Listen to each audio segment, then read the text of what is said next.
Meltdown, reaction, guilt, repeat. If that cycle feels familiar, you're not alone. You're not a bad parent, and you're not failing.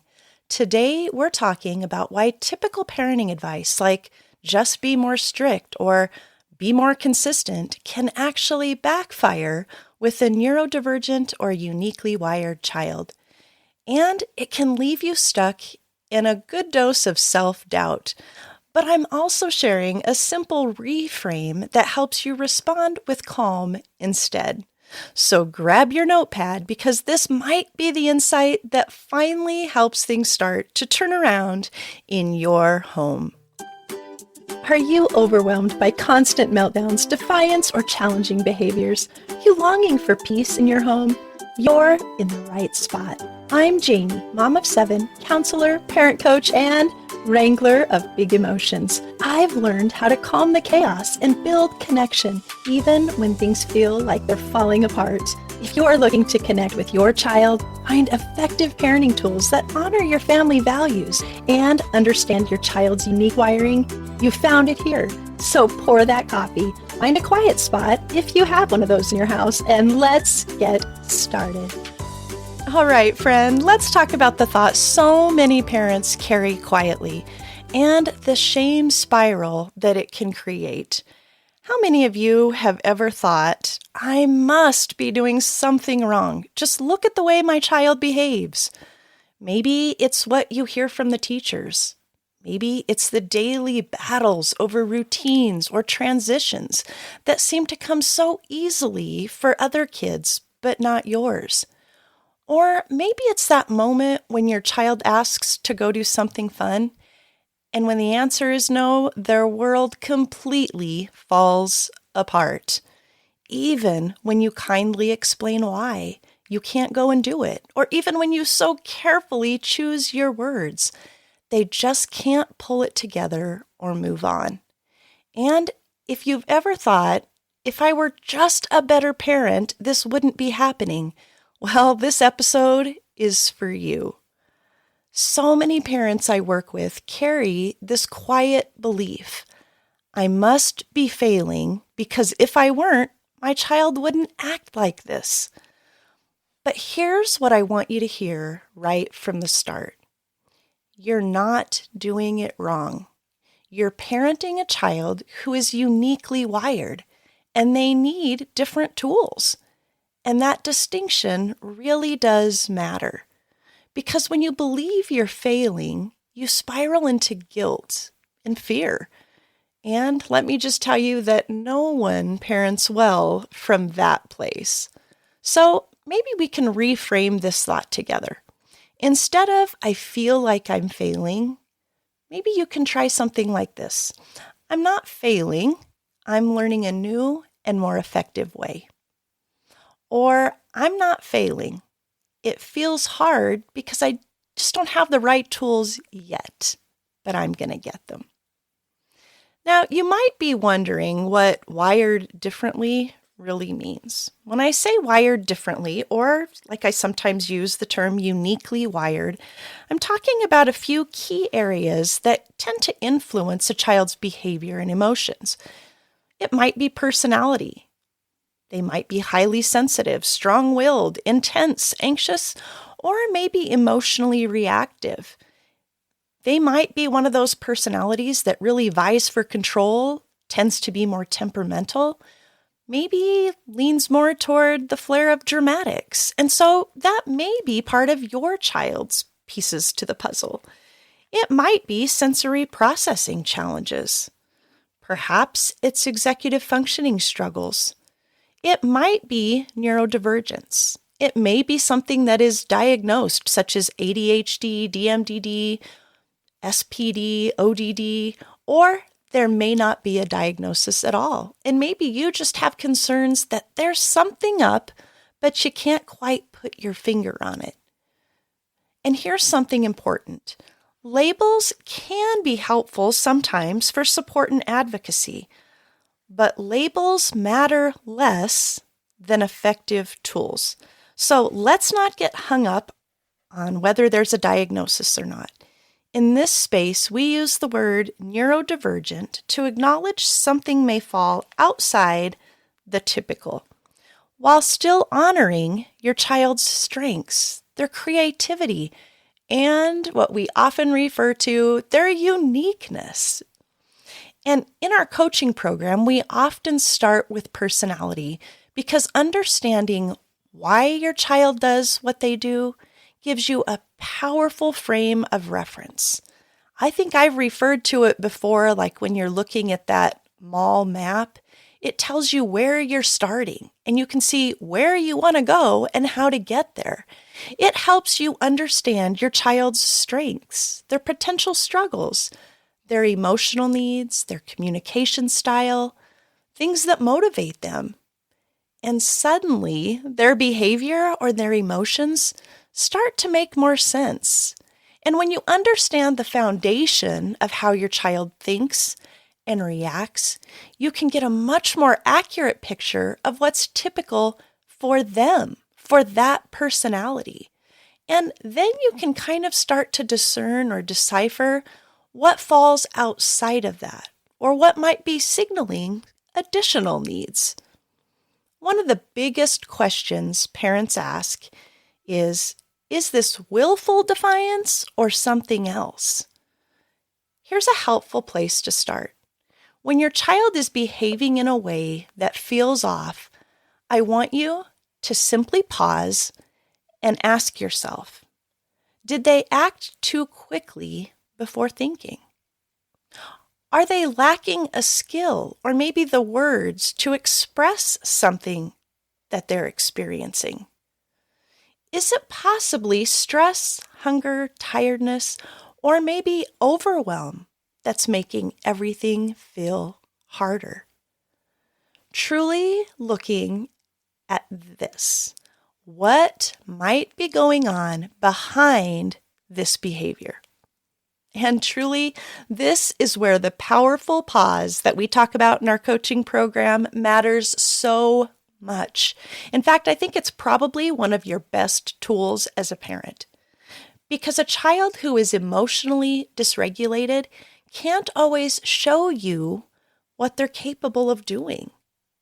They might be escalating those behaviors or emotions because they don't know how to communicate.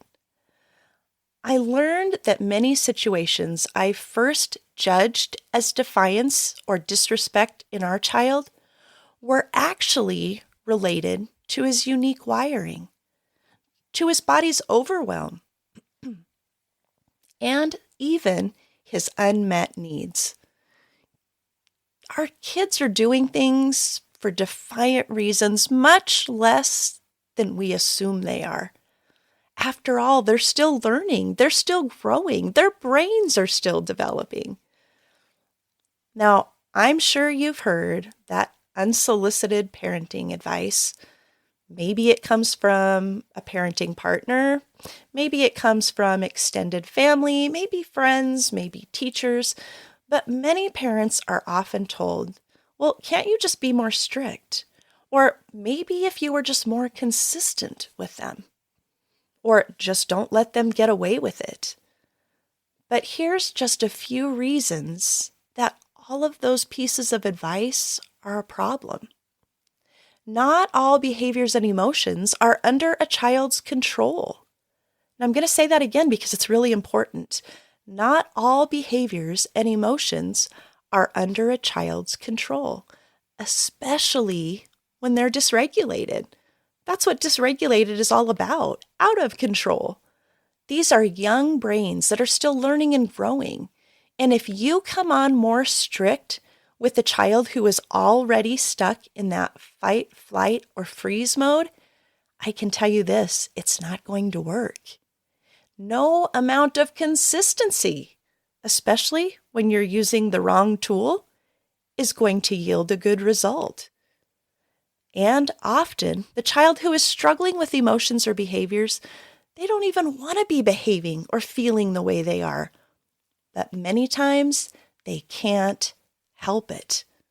And when we remember that our child's behavior serves as a signal to us, we shift from judging the intention of their behavior and emotion to asking a better question. What is my child trying to tell me right now? Because when we assume our child is just being defiant and we try to apply consequences in the middle of dysregulation, they don't calm down. In fact, most often, they'll escalate. They've already lost control of their emotions. And now we're coming in and we're adding more emotion to the load. And we're expecting that to help, but it won't. Instead, we need to hear what they're trying to communicate. I heard all of that advice too, and honestly, it led to a lot of frustration, a lot of self-doubt, and many days of just feeling defeated. Sometimes what I was doing was actually making things worse. Trying to be more strict in the middle of emotional dysregulation made me an added trigger. Attempting to be more consistent with a tool that wasn't working, well, that wasn't ever going to work. And feeling as though I had to parent in a way to appease those who might be watching or judging my efforts without all the pieces needed, that wasn't going to be helpful either. It was just going to lead us off course. But everything shifted when I stopped labeling behaviors as disrespect or defiance. And instead, I started asking, what's behind this first? I had to remind myself of this simple truth. All behavior is communication. I'm going to say it again. All behavior is communication.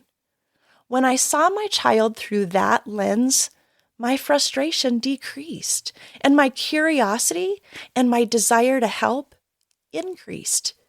I began to see the big emotions and challenging behaviors as that alert, that signal that something needed to be heard, understood, or supported. And often, what's behind the behavior is a need or a lacking skill. And when we stop to acknowledge the emotion, the unmet need, the behavior de-escalates, and your child can regulate faster. And only then can we teach them what we really want them to learn, because a dysregulated brain can't learn.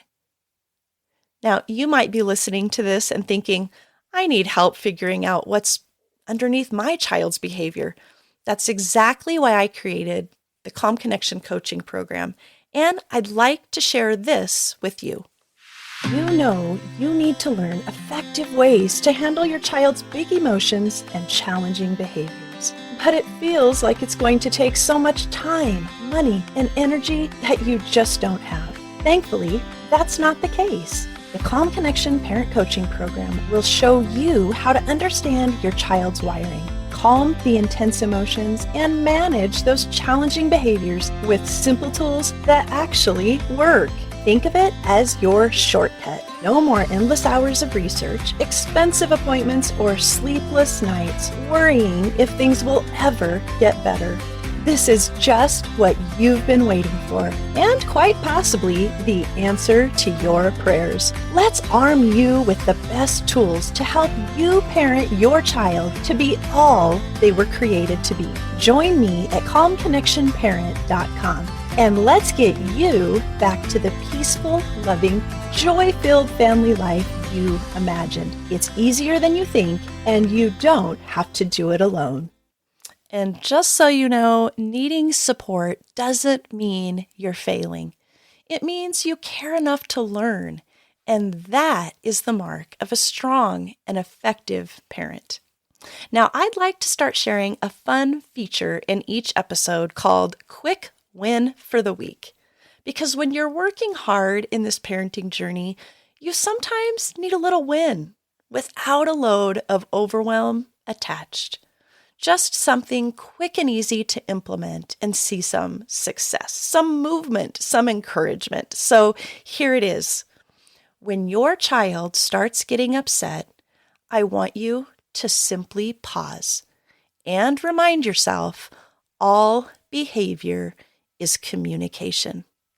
That one sentence can change everything. It shifts you from judgment to problem solving. It helps you lead with empathy.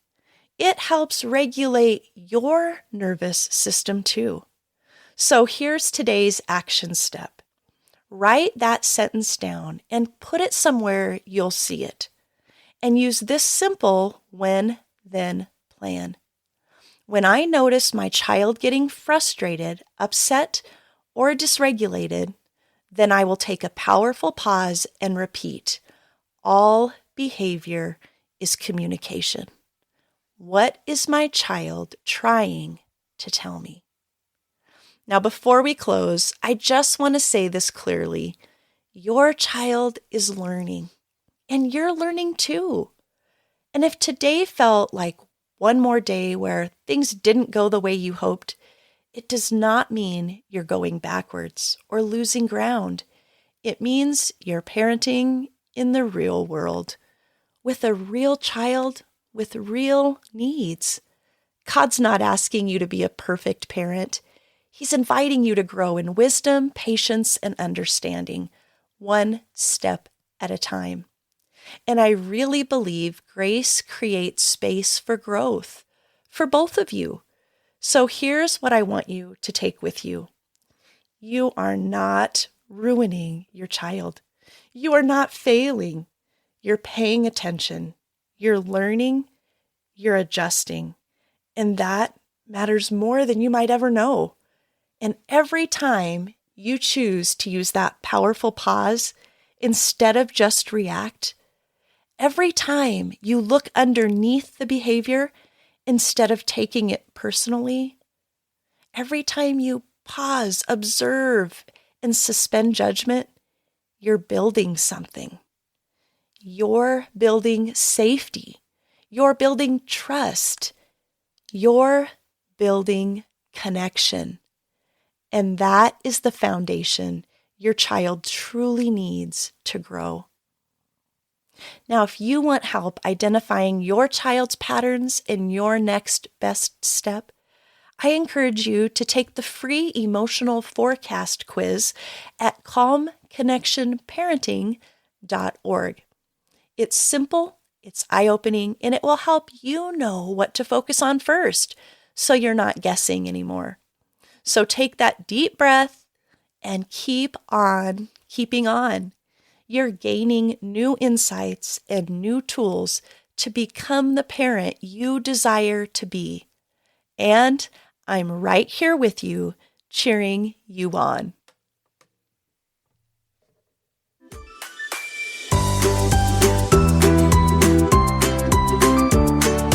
I hope today's episode gave you a breath of fresh air, maybe a bit of hope too. If this encouraged you, would you please take a moment to follow and leave a quick review?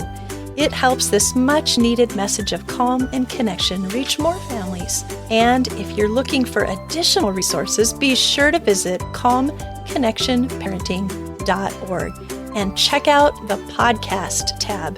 There you'll find a variety of free resources waiting just for you. Until next week's episode, take a deep breath, grab that fresh cup of coffee, and remember, you've got this. And on the days you don't, well, we're in it together.